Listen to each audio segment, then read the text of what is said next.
Bien que la nature tripartite de l'homme soit l'objet de tant de controverses, j'aimerais dire à mes auditeurs, auditrices, mes chers amis, non, les choses du royaume de Dieu ne peuvent être saisies que par révélation et jamais par la raison. J'aimerais donc que ceux qui écouteront ces audios soient réellement désireux de connaître les choses réelles et spirituelles. Je demande donc à chacun d'avoir le cœur bien ouvert à l'esprit de vérité, afin qu'il puisse employer ces messages, ces enseignements, pour un élargissement spirituel. Ces messages sont publiés avec la prière fervente de l'apôtre. Que le Dieu de notre Seigneur Jésus-Christ, le Père de gloire, vous accorde un esprit de sagesse et de révélation, qui vous apprenne à le connaître et qu'il illumine les yeux de votre cœur. Éphésiens 1,17. Quand je contemple les cieux, œuvre de tes mains, la lune et les étoiles que tu y as placées, je dis, qu'est-ce que l'homme pour que tu te souviennes de lui, et le Fils de l'homme pour que tu prennes garde à lui. Tu l'as créé, à peine inférieur à un Dieu. Tu l'as couronné de gloire et de magnificence. Tu lui as donné l'empire sur les œuvres de tes mains. Tu as mis toutes choses sous ses pieds. Psaume 8, 4, 7.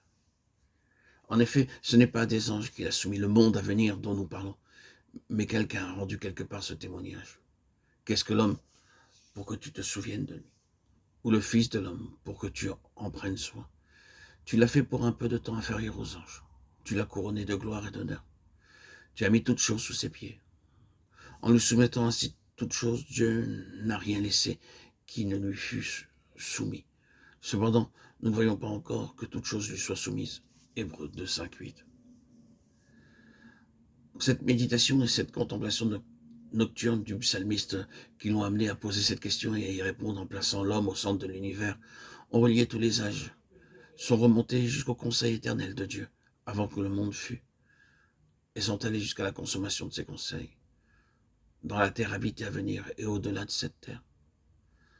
C'est une question qui touche à la destinée divinement conçue d'une création spéciale appelée homme. Ses pensées ont passé par des phases, pour un peu de temps inférieur aux anges, couronné de gloire et d'honneur. Tu lui as donné l'empire sur l'œuvre de tes mains. Et la question du psalmiste est reprise et élargie par un apôtre inspiré. Ce n'est pas à des anges qu'il a soumis le monde à venir. Tu as mis toutes choses sous ses pieds. Mais entre la conception divine et sa réalisation suprême, il y a toute la tragédie du chemin choisi par l'homme de sa chute hors de la pensée de Dieu. Et toute la gloire de la grâce divine dans la rédemption. Ce que nous avons à cœur, c'est de dire quelque chose de la nature de cette chute en ce qui concerne l'être même de l'homme, et par conséquent de voir ce que signifie la conformité à l'image du Fils de Dieu, qui doit triompher de cet état de chute. C'est une question de la personne même de l'homme, et de la personne qui, seule, peut hériter le royaume de Dieu. Car une destinée aussi haute et aussi glorieuse demande non seulement un état spirituel ou moral, mais une certaine sorte ou une certaine espèce de créature. Comme la chenille rampante ou le ver à soie doivent tisser eux-mêmes leur linceul et abandonner leur première forme de vie pour s'éveiller dans un ordre nouveau, pour entrer dans ce monde nouveau sous la forme d'une belle phalène ou d'un splendide papillon. Ainsi l'homme doit sortir d'un ordre pour être constitué de facultés et de capacités qui répondent à un ordre plus élevé. L'homme, selon la pensée de Dieu et selon un sens obscur et intangible qu'il a en lui-même, a un caractère universel, avec des intérêts universels. Mais il est arrivé quelque chose qui, d'une part, rend impossible la réalisation des intentions de Dieu dans l'homme tel qu'il est désormais, et d'autre part, pousse l'homme à persister dans un vain effort pour arriver à cette réalisation. Cette terrible contradiction des choses au centre de l'univers est la raison d'une nouvelle intervention de la part de Dieu en la personne de son Fils. Cette intervention a plusieurs aspects. Elle révèle ce qu'est un homme selon la pensée de Dieu. Elle signifie la mise de côté de l'homme qui n'est pas selon la pensée de Dieu. Elle introduit les puissances qui constituent une nouvelle création. Et elle montre et établit ce que sera l'homme lorsqu'il sera parvenu à l'état d'homme fait. Ce qui a toujours été le but de la pensée de Dieu, qui dépasse le premier état de la création de l'homme, non encore déchu. Comme nous le voyons, tout dépend de la mise en ordre du dérangement amené dans la nature de l'homme, qui renouvellera sa communion vivante et parfaite avec Dieu. Tout cela est, dans l'ensemble, lié à une partie de son être, appelée levant ou esprit.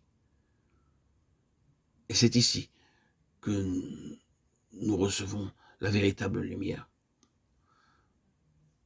que nous sommes appelés vivre par l'esprit, marcher selon l'esprit. Il y a une différence essentielle et fondamentale entre la nouvelle création et l'ancienne création. Lorsque nous étions charnels, dans l'homme naturel, nous marchions selon le vieil homme, selon nos désirs, nos aspirations terrestres. Et lorsque nous sommes entrés par notre nouvelle naissance et avons connu cette nouvelle création, nous marchons selon l'esprit. Nous sommes touchés par l'esprit. Et toutes les séductions du monde n'ont plus de puissance, de pouvoir, d'attrait pour nous. Voilà la grande différence.